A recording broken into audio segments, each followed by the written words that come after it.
কখনো বৃথা যাবে না। আমরা জানি ইনশাআল্লাহ আল্লাহ দের আছে, কিন্তু দেরি নাই।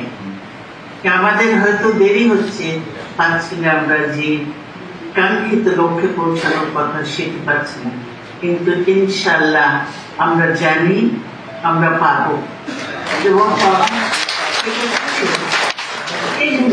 আল্লাহ তাআলা দিবে, দেশবাসী দিবে, দেশবাসী দিবে। সেই জন্যই আমরা খুবই আশাবাদী যে দেশবাসী আমাদেরকে আমাদের শ্রমের ফল দেবে। আপনারা সকলে শুধু মিলেমিশে ঐক্যবদ্ধভাবে থাকবেন, এটাই আমাদের প্রার্থনা। কারণ যে দেশে বহু লোক আছে, বহু দল আছে, বহু জনে আছে যারা সবসময় বিএনপিকে হিংসা করতো, ঈর্ষা করতো, দেখতো, অন্য চোখে দেখতো, কিন্তু সেটা নয়। আমাদের হলো আমরা সকলকে ভালোবাসবো, সকলকে স্নেহ দিয়ে কাছে টেনে নিব, এটাই আমাদের লক্ষ্য, এটাই আমাদের উদ্দেশ্য। এবং এই ভালোবাসা দিয়ে আমরা তাদেরকে জয় করব, দেশবাসীর মনকে জয় করব, দেশ ভালো। আপনারা সকলেই ঈদের পরে আবার কাজ শুরু করবেন, আমি জানি আপনাদের সেই কষ্ট শ্রম শুরু হবে। তবে আমি এখন একটু ভালো, আমাদের ডাক্তার সাহেবরা অনেক কষ্ট করেছে, অনেক অনেক কষ্ট করেছে, আমি বলবো না কখনো। তো কাজে এই কষ্ট করেছি, এই কষ্টের ফল আমি পাচ্ছি। এখন একটু একটু আমি এখন নড়াচড়া করতে পারি, চলাফেরা করতে পারি, আরো কিছু বাকি আছে ডাক্তার বলেছে, কিন্তু আমি আর নিতে পারি না, এত কষ্ট, এত ব্যথা, এত নিতে পারি না।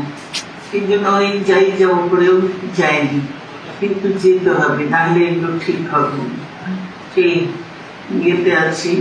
তাই আপনারা দোয়া করবেন যাতে আমি সম্পূর্ণ সুস্থ হয়ে অন্ততপক্ষে আপনাদের সঙ্গে চোখ দিতে না পারলেও আপনাদের পাশে থেকে আপনাদেরকে যে কোনো ভাবে সাহায্য করতে পারি, সেটাই আমার লক্ষ্য।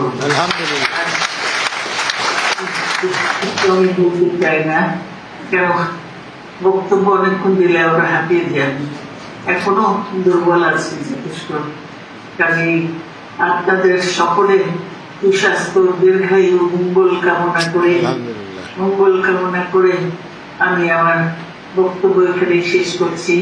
আমরা চাই যে আপনারা সকলে ভালো থাকবেন, আপনারা মিলেমিশে থাকবেন, আপনারা একে একজনকে ভাই বন্ধু বলে তার কাছে টেনে নেবেন। আর অন্যদেরকে যদি তারা কোনো ভুল কাজ করে তাহলে তাদেরকে পরামর্শ দেবেন, যাতে এটা সঠিক হচ্ছে না, এটা ঠিক নয়। হ্যাঁ, তার বেশি আমি কিছু বলতে চাই না। আপনাদের সকলকে আবারও ধন্যবাদ জানিয়ে আমি দেশে ফেরার আশায় আছি। দেশে ফিরলে হয়তো আপনাদের সঙ্গে আবার দেখা হবে। এটাই কেমন, আপনাদেরকে ধন্যবাদ। আল্লাহ হাফেজ।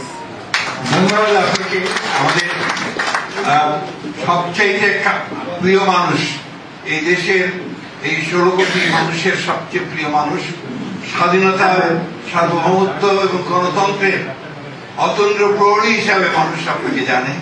সেই জন্যই আপনার প্রতি তাদের যে ভালোবাসা, অকৃত্রিম ভালোবাসা আপনার প্রতি সবসময় রয়েছে। আল্লাহর মেহরবানি রয়েছে ম্যাডাম, যে আপনি আমাদের সামনে আজকে যেভাবে উপস্থিত হয়েছেন, আমরা অনেক বেশি অনুপ্রাণিত বোধ করছি।